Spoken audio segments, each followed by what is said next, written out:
ಇವತ್ತೇ ಕರೆದಿದ್ದಲ್ವಾ? ಇವತ್ತೇ ಸರ್. ಕುಮಾರಸ್ವಾಮಿ ಅವರಿಗೆ ಹೋಗಿದ್ದಾರೆ ಸರ್, ಅಲ್ಲಿಗೆ ಹೋಗ್ತಾ ಇದ್ದಾರೆ. ಡಿ ಕೆ ಶಿವಕುಮಾರ್ ಅವರು ವಿಧಾನಸೌಧಕ್ಕೆ ಕರೆದಿದ್ರು, ಇವರು ಜನಗಳ ಮಧ್ಯೆ ಸಮಸ್ಯೆ ಎಲ್ಲ ಚರ್ಚೆ ಕರೆದಿದ್ರು ಸರ್. ಓಕೆ, ಹೇಳ. ಹಾಂ ಸರ್.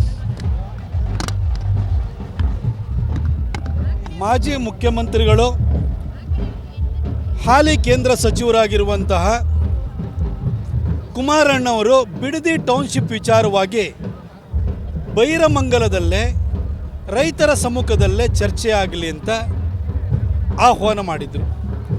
ಮಾನ್ಯ ಮುಖ್ಯಮಂತ್ರಿಗಳಾಗಿರುವಂತಹ ಡಿ ಕೆ ಶಿವಕುಮಾರ್ ಅವರು ಇಲ್ಲ ವಿಧಾನಸೌಧಕ್ಕೆ ಬನ್ನಿ ಅಲ್ಲೇ ಚರ್ಚೆ ಮಾಡೋಣ ಅಂತ ಕರೆದಿದ್ದಾರೆ. ಇಬ್ಬರೂ ಕೂಡ ಒಕ್ಕಲತನದ ಹಿನ್ನೆಲೆಯನ್ನು ಹೊಂದಿರುವಂಥವ್ರು, ಭೂಮಿಯನ್ನು ಉಳುಮೆ ಮಾಡುವಂಥ ಹಿನ್ನೆಲೆ ಹೊಂದಿರುವಂಥವ್ರಾಗಿದ್ದಾರೆ. ಕುಮಾರಣ್ಣವರು ಮೊದಲನೇ ಸಾರಿ ಮುಖ್ಯಮಂತ್ರಿ ಆಗಿದ್ದಾಗ ಬಡ್ಡಿ ಮನ್ನಾ ಮಾಡಿದಂಥವ್ರು, ಎರಡನೇ ಸಾರಿ ಮುಖ್ಯಮಂತ್ರಿ ಆಗಿದ್ದಾಗ ಸಾಲ ಮನ್ನಾ ಮಾಡಿದಂಥವ್ರು. ಅವರು ಕೂಡ ರೈತರ ವಿಶ್ವಾಸವನ್ನು ಹೊಂದಿರುವಂಥವ್ರಾಗಿದ್ದಾರೆ. ಇನ್ನು ಡಿ ಕೆ ಶಿವಕುಮಾರ್ ಅವರು ಕೂಡ ಒಬ್ಬ ಫೈಟರ್. ಅವರು ಸಿದ್ದರಾಮಯ್ಯನವ್ರ ಹತ್ರ ಚೇರ್ ಕಿತ್ಕೊಳ್ಳೋವಂಥದ್ದು ಅಷ್ಟು ಸುಲಭದ ಕೆಲಸ ಅಲ್ಲ. ಅವರು 1985ರಿಂದ ಆ್ಯಕ್ಟಿವ್ ಪಾಲಿಟಿಕ್ಸಲ್ಲಿದ್ದಾರೆ. ಸುಮಾರು 41 ವರ್ಷದ ರಾಜಕಾರಣ, 89ರಿಂದ ಸತತವಾಗಿ ಇದ್ದಿದ್ದಾರೆ. ಇವತ್ತು ರಾಜ್ಯದ ಮುಖ್ಯಮಂತ್ರಿಗಳಾಗಿದ್ದಾರೆ.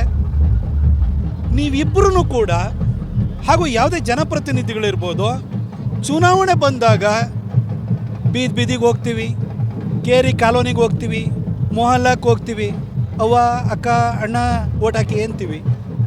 ಯಾರಲ್ಲಿ ಪಟ್ಪಟ ಚಡ್ಡಿ ಹಾಕ್ಕೊಂಡಿರೋರು ಕೂತಿದ್ರು ಪರವಾಗಿಲ್ಲ, ಯಾವುದಾದ್ರು ಪಂಚ ಉಟ್ಕೊಂಡಿರೋರು ಸಿಕ್ಕಿರೋ ಪರವಾಗಿಲ್ಲ, ಲುಂಗಿ ಸಿಕ್ಕಿರೋರು ಪರವಾಗಿಲ್ಲ, ಯಜಮಾನ್ರೇ ಓಟ್ ಹಾಕಿ ನಮ್ಗೆ ಗೆಲ್ಲಿಸಿ ಅಂತೀವಿ.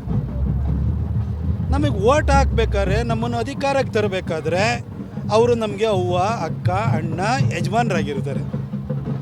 ನಮಗೆ ಗೆದ್ದಾದ ಕೂಡಲೇ ನಾವು ಸಾಹೇಬ್ರಾಗ್ಬಿಡ್ತೀವ. 2028 ಮತ್ತೆ ಚುನಾವಣೆಗೆ ಹೋಗ್ಬೇಕಲ್ವಾ, ಮತ್ತವರು ಅವ್ವ ಅಕ್ಕ ಅಣ್ಣ ಯಜಮಾನ್ರಾಗಬೇಕಲ್ವಾ.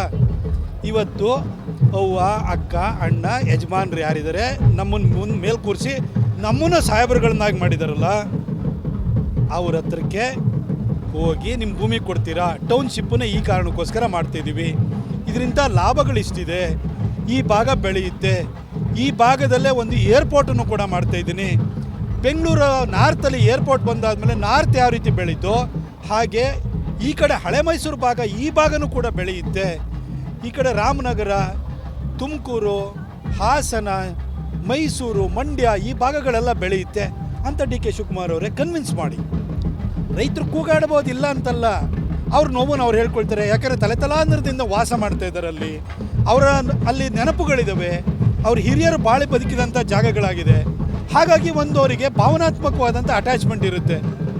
ಈ ಭಾವನೆಗಳಿಗಿಂತಲೂ ದೊಡ್ಡದು ಮುಂದಿನ ಭವಿಷ್ಯ ಅನ್ನೋದನ್ನು ನೀವು ಕನ್ವಿನ್ಸ್ ಮಾಡಿ. ಆರ್ಥಿಕವಾಗಿ ಇಷ್ಟು ಬೆನಿಫಿಟ್ ಕೊಡ್ತೀನಿ ಅಂತ ಹೇಳಿ, ಇದು ಬರೋದ್ರಿಂದ ಮುಂದೆ ನಿಮ್ಮ ಮಕ್ಕಳಿಗೆ ಏನು ಒಳ್ಳೆಯದಾಗುತ್ತೆ ಅಂತ ನೀವು ಅವರಿಗೆ ಕನ್ವಿನ್ಸ್ ಮಾಡಿ. ರೈತರು ಎಷ್ಟೋ ಇಂಡಸ್ಟ್ರಿಯಲ್ ಏರಿಯಾಗಳಿಗೆ ಲ್ಯಾಂಡನ್ನು ಕೊಟ್ಟಿದ್ದಾರೆ, ಇದು ಕೊಡಲ್ಲ ಅಂತೇನು ಹೇಳಲ್ಲ. ಆದರೆ ನಾವು ಅವ್ರ ಹತ್ರ ಹೋಗಿ ಅವರನ್ನು ಚುನಾವಣೆ ಸಂದರ್ಭದಲ್ಲಿ ಅವ್ವ ಅಕ್ಕ ಅಣ್ಣ ಯಜಮಾನರು ಅಂತ ಟ್ರೀಟ್ ಮಾಡ್ತೀವಲ್ಲ, ಅದೇ ಥರ ಹೋಗಿ ವಿನಮ್ರವಾಗಿ ಕೂತ್ಕೊಂಡು ನಮ್ಮ ಮುಂದಿನ ಯೋಚನೆಗಳನ್ನು, ಆಲೋಚನೆಗಳನ್ನು, ರೂಪುರೇಷೆಗಳನ್ನು, ದೂರದೃಷ್ಟಿಯನ್ನು ತೆರೆದಿಟ್ಟರೆ ಖಂಡಿತ ಕೊಡ್ತಾರೆ. ನೀವು ಬೆಂಗಳೂರಿಗೆ ಒಂದು ದೇವರಾಜ ಅರಸು ಕಾಲದಲ್ಲಿ, ರಾಮಕೃಷ್ಣ ಹೆಗಡೆಯವರ ಕಾಲದಲ್ಲಿ ಒಂದು ಎಲೆಕ್ಟ್ರಾನಿಕ್ ಸಿಟಿ ಬಂದಾದ ನಂತರ ಯಾವ ರೀತಿ ಅನುಕೂಲ ಆಯಿತೋ ಅದೇ ಥರ ಈ ಭಾಗಕ್ಕೂ ಮಾಡ್ತೀನಿ ಅಂದರೆ ಯಾಕೆ ಸರ್ ಭೂಮಿ ಕೊಡಲ್ಲ? ಆದರೆ ನಾನು ಮಾಡೇ ತೀರ್ತೀನಿ, ನಾನು ಯಾರನ್ನೂ ಕೇಳಲ್ಲ, ನನ್ನ ಹತ್ರ ಅಧಿಕಾರ ಇದೆ ಅಂತಂದರೆ 2028ಕ್ಕೆ ತಲೆಬಾಗುವ ರೀತಿಯಲ್ಲಿ ಮಾಡ್ತಾರೆ. ಬೇಡ, ಈ ಸಂಘರ್ಷ ಬೇಡ. ಇಬ್ಬರು ಹೋಗಿ ಜನರ ಹತ್ರ ಕೂತ್ಕೊಳ್ಳಿ, ಜನರ ಎದುರುಗಡೆ ನಿಮ್ಮ ಅಭಿಪ್ರಾಯವನ್ನು ಹೇಳಿ, ಕುಮಾರಣ್ಣ ಯಾಕೆ ವಿರೋಧಿಸ್ತಾ ಇದ್ದಾರೆ ಅಂತ ಹೇಳ್ತಾರೆ, ನೀವು ಯಾಕೆ ಬೇಕು ಅನ್ನೋದನ್ನು ನೀವು ಕನ್ವಿನ್ಸ್ ಮಾಡಿ. ಜನ ಕನ್ವಿನ್ಸ್ ಆದರೆ ಟೌನ್ಶಿಪ್ ಮಾಡಿ, ಈ ಅದ್ಭುತವಾದಂಥ ಏರ್ಪೋರ್ಟ್ ಮಾಡಿ, ಈ ಭಾಗ ಬೆಳೆಯುತ್ತೆ.